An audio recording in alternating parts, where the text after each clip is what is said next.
Hey guys, welcome back to another episode of Wristwatch Wednesday. We have a good one today. I just got this watch lot in today and there were several good watches in it, so a lot more videos to come. But I also received in that lot this one, and this is the analog digital all metal Timex Ironman. So excited. Has no band. We're going to have to figure that out maybe in another video, but I wanted to get this one going here in front of you guys. Let's see what this is like. Let's see if it even works, right? So it does have a nice scratch around the crystal here both ways, so that's going to take a lot of polishing. Hoping we can get that worked out. Let's pop this off and just see if it even works. I got my little pry tool here and try not to put a bunch of big scratches down it.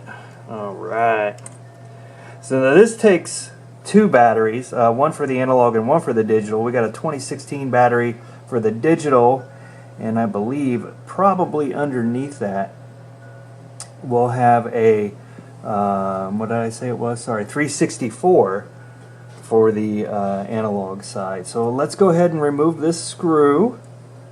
I've done a video on one of these previously. Mine was a little different. It had the stainless steel band and everything. I went ahead and sold that one and moved that one on. I'm not sure what I'm going to do with this one yet. I'm going to just enjoy getting it back up and running, I think, first. And then we'll see what we're going to do to it. Having a little trouble with this screw. There we go. Now, let me see if I can get that in there. There we go. Or out of there, I'm sorry. So here's our 2016. And then right under there is our 364. So let's see if we can scooch that out of the way. Let's see what way is going to be best to scooch this piece. We can get a little bit sharper tool. Let me try my spring bar tool on this one to move this around a little bit better. Try not to hit any of the digital pieces. I'm hoping I don't have to take that one off, but it looks like I am going to have to. I'm not going to be able to slide that far enough out of the way. So we're going to need a straight screwdriver to get that one out, and I happen to have one right here. It also happens to be bent. That one's not quite small enough. Let me see what other ones I got around here. Let me get a little more light on this. It's starting to get a little cloudy outside. And let's see if we can get this 364 out. Alright, looks like we're spinning. This is really difficult to see, I'm not going to lie.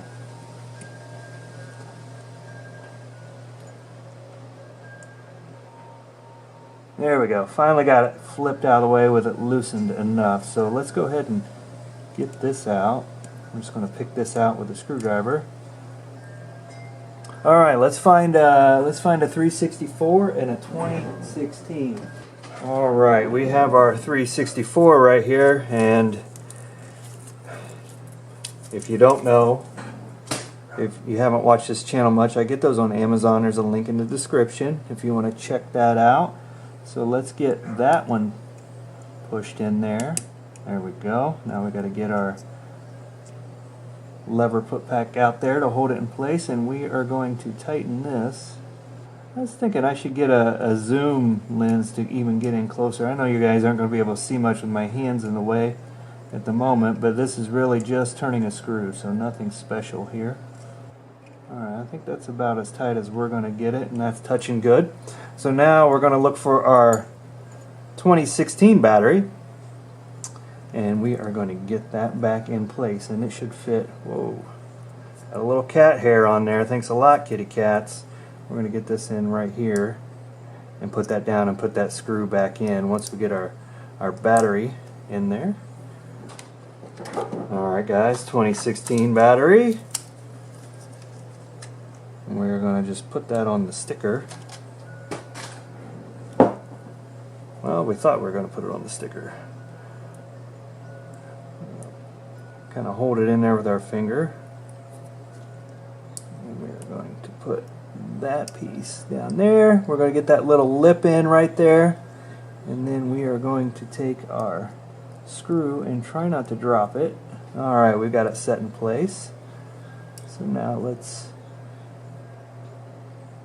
get that screwed down. And like I said, tools are in the description if you guys want to see that. Now, there doesn't look like there's any special lockout on this, so I'm just going to put it right back in the way we had it. And I may get the watch press out for this because I would like that to make a nice solid contact. Let's do that real quick. Let's get that watch press out real quick and see what we got.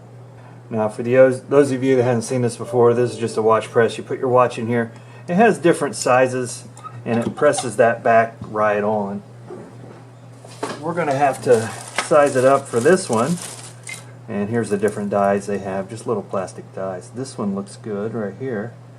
It makes just enough contact with that outside bezel to where we don't break the crystal. I'm trying to put the back on. And then we're going to go ahead and take this piece off. And we want to find one that's close to the size. Oh, that one looks good. To the case back, and we'll just press that, pop it right back on. You know what we should do though before we do that, before we get too ahead of ourselves? Oh, look at that, we're good. Okay, so let me get that lined up, get it put in there, and then I'll show you. This is super simple. Bam, there we go. Look at that.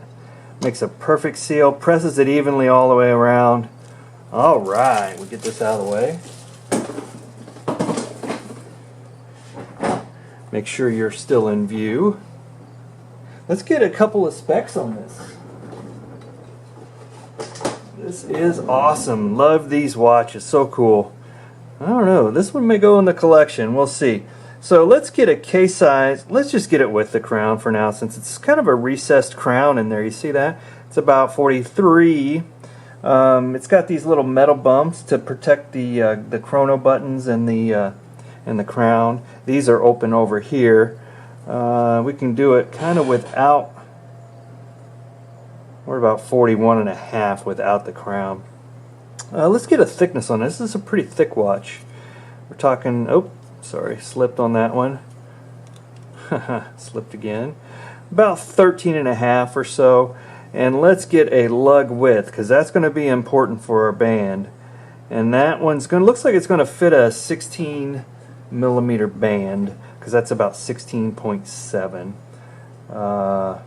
Yeah. So there's our specs. Again, this was these are collectible because it's from a movie prop or something. I don't know, Stranger Than Fiction. Never saw the movie. Not big on movies. Sorry. So don't really know what that was, but evidently people love that and get these because of that. Again, going to have to buff this crystal real well. Let's see what our buttons do here. Looks like this is our set button. Let's just see if we can get some stuff set. Let's hold that in. Okay, whoops, didn't hold it in long enough. Let's try that again. Set to hold.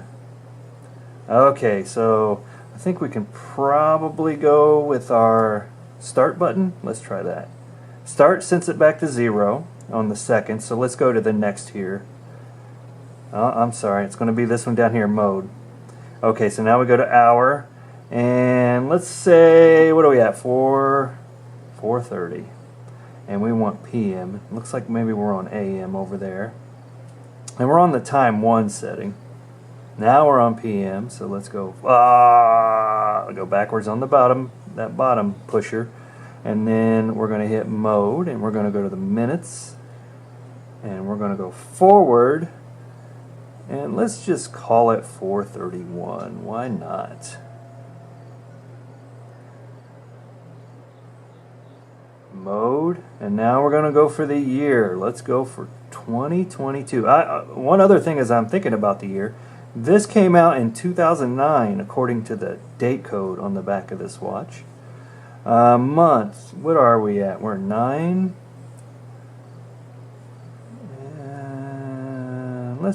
Let's go away to the, let's call it 26. Why not 26? And we're at day. I think let's call this Monday. 12 hour, yes. We're going to leave. Month, day, yes. And now remember, forward with the top one, backward with the bottom one. Mode here changes it back. And then we're back here. So let's go ahead and finish this off by pressing our set button. There we go. Now, we need to figure out how to set the analog. That should be like a normal analog watch. We're going to pull our crown out, and we're going to go for 4:32. Let's go about right there. And we put that back in. Our second hand goes. I'll tell you what, I don't know why. You guys know I'm a dork about this stuff, but I love these Ironman watches. I'm so excited I got this one. I mean, I got some watches in this lot that are worth a decent amount of money, including this one, but I don't know why. This one just excites me. I'll go through some other ones too, just for the fun of it, but love these. I'll probably do an update video on this, maybe a short or something once we get the band. I still have all the spring bars and everything that came with it right here, so I'll probably put those back in once I get the band. But I'm going to have to continue to buff this crystal. It is definitely scratched up pretty good, so I'll continue to work on that. But I'm just happy to see that it's all working fine, and looks so cool. Look at that, all metal Ironman. Kind of like the one we had with Matt on here. Matt's is a little bit older. His was about 11 years before this, and I think that one came out in '98. I got it right here. So here's the other one that's pretty collectible. Now this one is all digital, but it is a 1998 screw down back. So yeah, this watch is so cool. Love this watch. This one too. So I told Matt, I saw him the other day. I said, hey, we need to get this shipped back to you. This is collectible. You need to keep it. So I think he's going to do that, and we'll get that back to him. This one we're going to continue working on, find a band for it, and see what we can do. See what we can do to make this one better. Anyway, guys, that's all we have for today. I'm going to follow this one up with some close-ups. Can't do any shots on the wrist yet because I don't have a band, but we'll get there. We'll get there on the next video. Thanks for watching, guys. We'll see you next time.